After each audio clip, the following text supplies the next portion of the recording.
If you've been a subscriber to the Smargo channel for a while, you would know how much Genshin Impact used to mean to me. Just scrolling through my channel for a second, and you will see Genshin video after Genshin video after Genshin video about my thoughts around the game, and for a long time, it really was my main game. I loved making videos on it, and I genuinely enjoyed every minute of this game. But then, what changed? I took a break. A very long break from YouTube, and Genshin too. And those two are not a coincidence. The game just became very exhausting and started to feel like a chore, which in turn made me start making videos on it too. And then it got me thinking, what do I really want from playing this game and making all these videos? If you look at my recent uploads, there's a pretty big elephant in the room. The Genshin videos stopped, and honestly, they are not coming back. Today, I'm going to explain why I quit Genshin Impact. This isn't a rage bait video for clickbait, and I'm not just here to mindlessly trash a game that some of you might still enjoy. But I need to explain why I walked away, because the reality is much worse than you might think. I simply just grew up, and when you grow up, what you found 3 or 4 years ago isn't so fun anymore. That's normal, and it's part of life. It's called growth, and with Genshin, I feel like I just simply outgrew it. I outgrew the mechanics, I outgrew the systems, and most importantly, I outgrew the psychological traps that this game uses to keep you logging in day after day. If you're sitting there right now, feeling burnt out on your daily commissions, you might want to hear this too, because I was in your exact same position. Let's rewind a bit to why I started. The main reason I started playing this game wasn't the anime aesthetic, or even the waifus, or the massive open world. It was the people. I started playing this game back in secondary school and sixth form, which is around high school for you guys in the US and everywhere else in the world. Genshin Impact was a shared experience for me. Me and my group of 3 friends would all hop onto Discord after a long day of school, jump into each other's worlds, farm materials, talk for hours, while just flexing our 5 stars, while doing the most dumb challenges we made for each other. Who can reach the highest part of Mondstadt the fastest? Who can get the highest crit attack possible? Or it would just be us taking scenic photos together on top of some mountain for 20 minutes straight that we realistically would never see again. Because who looks back on video game pictures? Not me.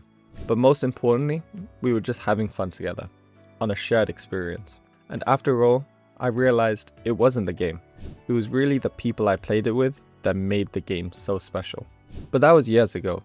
We grew up. People go their separate ways. Priorities shift.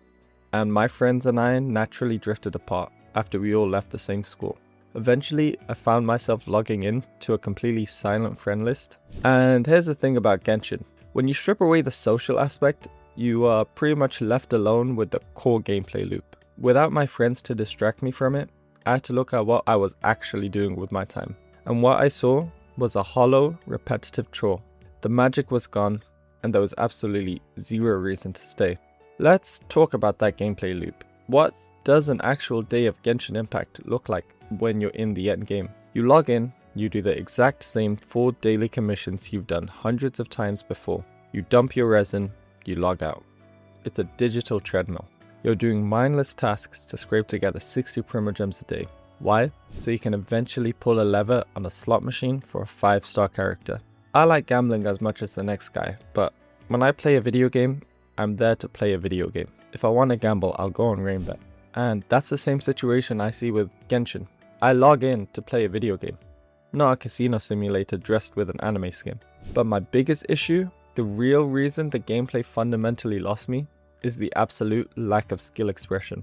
As a mostly free-to-play player who occasionally buys a Welkin Moon, the fact that there's no skill expression became painfully obvious. In Genshin, you don't get better through practice. There's no mechanical mastery. In real life, when you dedicate time to learning a skill, whether you're in the gym, getting higher numbers on each different movement, or learning a new sport, or even learning how to drive. I just came back from a driving lesson. Every time you do that same activity, you get better at it, because your body adapts to what you're doing. You know what it means to actually level up yourself by constantly doing the same task and doing it harder every time. Progressive overload. Genshin is the complete opposite of that. Progress isn't about reflexes, strategy. It's about who dumped the most hours or swiped their credit card the hardest to boost a stat screen. It's artificial. Once you see that, you can't really unsee it. Then we have to talk about the content that we actually do get. In the beginning of the game, the story was actually captivating. But as the map expanded, the narrative just fell off a cliff. Like, the game starts, there's this massive, insane anime battle with this weird demon lady, then your sister just gets slimed out, or your brother, depending on who you chose, and then bam, you wake up with amnesia, and then fetch quest after fetch quest after fetch quest, yap after yap, nothing really happens. And instead of developing the OG cast of characters we meet early on, the ones we actually spent time getting attached to and building connections, the game just abandons them. Why? Because this game just needs to introduce 15 new faces in every region to sell you the next banner. The characters I cared about were left behind, so Hoyoverse could push the next product. And the way they tell this story is excruciating. The dialogue is heavily bloated. It feels like every conversation is a repetitive fetch quest, dragged out for at least 20 minutes. Characters will state the obvious, then Paimon will repeat exactly what they just said, but just 10 times more annoying, just to pad out the runtime. And the most insulting part, all the dialogue is completely unskippable. You are held hostage by bad pacing, while you endlessly have to mash the spacebar, praying that you get back to actually playing the game. And when you finally escape the dialogue, you hit the brick wall known as resin.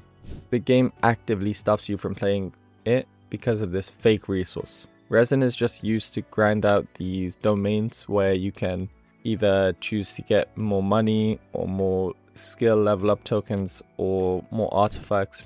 Resin is pretty much used for everything. Boss fights, you name it. But you only have a set amount each day. And when you do eventually run out of resin, too bad, come back tomorrow. Unless you want to spend some of your money on it.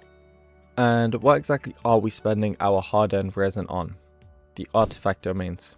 And on that note, the artifact grind in Genshin Impact is one of the most disrespectful systems in modern gaming. It's just RNG layered on top of another layer of RNG. You have to get the right set of artifacts, and then you have to get the right piece, and then the right main stat. And then after you get all of that, you still need the right substats. And even if you miraculously hit the jackpot and get a piece with the right crit rate and crit damage you need, the game will inevitably roll all your upgrades into a flat defense. It takes months of grinding to optimally build one character. And remember, in every Genshin team, there's 4 of you. 4 characters, so good luck doing this entire process 4 times. Now you're seeing where the issue lies? It takes months of grinding, and there really isn't enough unique and challenging single player side content to justify this level of grind. You have to ask yourself, why are you still playing? Because for a long time, I was playing out of pure psychological manipulation. Genshin weaponizes FOMO, the fear of missing out. If you take a break, you miss event exclusive weapons, crowns, crucial lore drops that disappear forever. This game punishes you for having a life. It also traps you with the sunken cost fallacy. You look at your account, you look at the hundreds of hours and the effort you put in, and your brain tells you that if you quit now, all of that was wasted. When you take a step back, you realize that that's just a really good trap. Continuing to play a game that you don't enjoy just because you played it yesterday is the real waste of time. Walking away isn't losing your investment, it's protecting your future time. And that's what I'm at right now with Genshin. I want to reclaim my time. I want to play games that have a solid beginning, middle, and an end. Games that actually respect my time. That actually have depth and don't treat me like a wallet waiting to be emptied. I know a lot of you subscribe for the Genshin content, and I appreciate every single one of you guys who joined my channel during that time. But there's no point doing something if you aren't 100% committed to it. And forcing myself to play a game I'm bored of will only result in terrible content that I don't enjoy making and that you guys won't enjoy watching.